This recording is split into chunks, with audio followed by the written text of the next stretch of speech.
اسی لیے ہم ان کو نمک حرام اور غدار کہتے ہیں، کیونکہ اللہ کے ساتھ انہوں نے بڑی بے وفائی کی ہے۔ کھاتے اللہ کا ہیں اور کہتے ہیں نبی کے صدقے ملا ہے، کسی اور کا کھاتے ہیں۔ یہ بھی گنگناتے ہیں کہ تیرے کھاواں تیرے گاواں یا رسول اللہ، یعنی بالکل کہ اللہ کے انکاری ہیں۔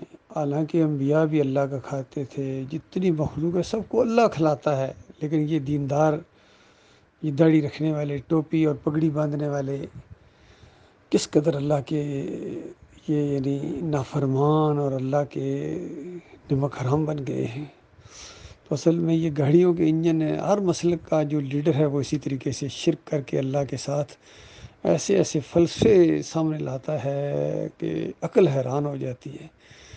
آج میں نے ایک رافضیوں کے اس طرح ذاکر کو سنا، عقل حیران ہے کہ کہاں کہاں سے باتیں نکال کے لا رہا ہے۔ یہی طارق جمیل ہے، وہ بھی اسی طریقے سے۔ تقی عثمانی کو سنو، جنید جمشید کو سنو، اور طاہر القادری کو سنو، ڈاکٹر اسرار کو سنو، ایک سے ایک عجیب فلسفہ ان کا۔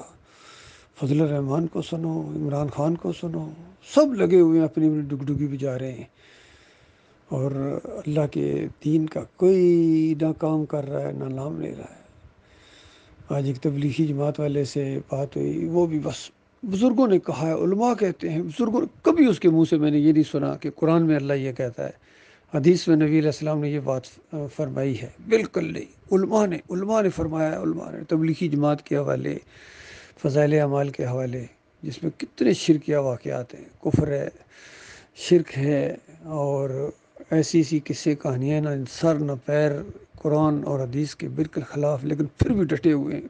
کہتے ہیں دین کا کام ہو رہا ہے، لوگ اپنی اصلاح کر رہے ہو، کون سی اصلاح کر رہے ہیں؟ یہ تو شرک پھیلا رہے ہو ہر جگہ۔ ہر ایک لگا ہوا ہے اپنے مسلک کا پرچار، ایک دائرے کے اندر بند ہیں۔ قرآن اور حدیث کی بات کہاں ہے؟ کہاں ہے وہ مسلک؟ کہاں ہے وہ جماعت؟ کہاں ہے وہ ملک جس کے اندر خالص قرآن و حدیث کا ایمان ہو، عقیدہ ہو اور عمل ہو؟ کوئی بھی نہیں۔ اس زمین کے اوپر تو آج مجھے کہیں نہیں ملتا ہے۔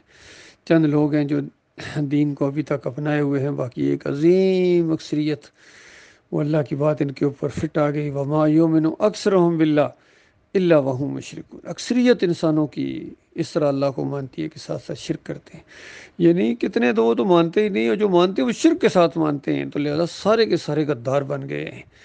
لہذا ضرورت اس بات کی ہے کہ ایمان کو پھر اختیار کیا جائے، ایمان کی تجدید کی جائے، خالص ایمان، لا الہ الا اللہ محمد رسول اللہ۔ ہر دور کے اندر یہ کلمے کا پہلا حصہ یہی رہا ہے۔ انبیاء تبدیل ہوتے رہے، شریعت تبدیل ہوتی رہی، لیکن لا الہ الا اللہ کے اندر کوئی تبدیلی نہیں ہے۔ کسی دور کے اندر اللہ کے علاوہ کسی اور کو پکارنے کی اجازت نہیں ہے، کسی اور کی نظر و نیاز کی اجازت نہیں ہے، کسی اور کو رکوع اور سجدے کی اجازت نہیں ہے۔ یہ جو کہتے ہیں کہ پچھلی شریعتوں میں یہ جائز ہوتا تھا کہ یوسف علیہ السلام کو سجدہ ہوا، خالص اللہ کے دین کے انکاری ہیں۔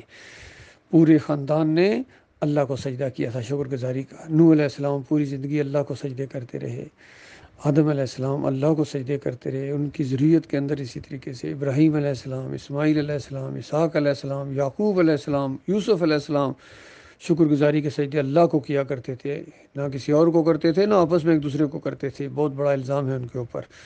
تو لہٰذا جب تک یہ توحید کی دعوت سامنے نہیں آئے گی، ایمان اور عقیدے کی بات سامنے نہیں آئے گی، اسی طرح ذلت اور خواری بڑھتی رہے گی، اور امت مسلمہ کے اوپر اللہ کے عذاب کا کوڑا برستا رہے گا۔